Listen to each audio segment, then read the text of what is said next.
காவியா, என்னப்பா இந்த அப்பாக்கு இந்த கருப்பு கருப்பா இருக்கு பத்தியாடா, இதெல்லாம் போக வைக்க என்னடா செய்யலாம்?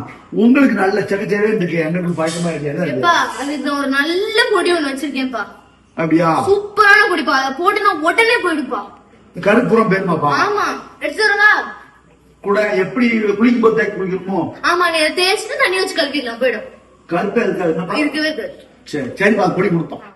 கொஞ்சம் கொஞ்சம் கொஞ்சம் தள்ளி போவோம். என்ன இது எடுக்க பாருமா, பீதாம்பரி எடுக்கடா உனக்கு. பாருமா. ஏ கலர் பார்க்க நல்லா இருக்குடா. அதான்ப்பா, இது எப்படி நம்ம போடணும்? இதுல கொஞ்சமா தண்ணி ஊத்தி அதை நல்லா அப்படி தேய்ச்சு அப்படியே உனக்கு கருப்பா இருக்கிற இடத்துல எல்லாம் அப்படியே தேய்க்கணும். தேய்ச்சிட்டு கழுவினா அப்படியே வெள்ளை வெள்ளை நடந்த பானைக்கு தேய்ப்பாங்களப்பா. இந்த பானைக்கு? பானை நல்லா கருப்படிச்ச பானைக்கு தேய்ப்பாங்கல்ல, அந்த மாதிரி நல்லா கரகரான்னு போட்டு தேய்ச்சா நல்லா சிவப்பா இடுப்பா. இது மட்டும் நீ பீதாம்பரி பொடி எடுக்க கொண்டு வந்த. என்ன செஞ்சுட்டு இருக்காங்க? அந்த கருப்பு போறது கொடுத்தா. ஷோ, இது விளக்கு தைக்கிற பீதாம்பரி பொடி. தேய்ச்ச முகம் வெந்துற போகுது. கொண்டாங்க.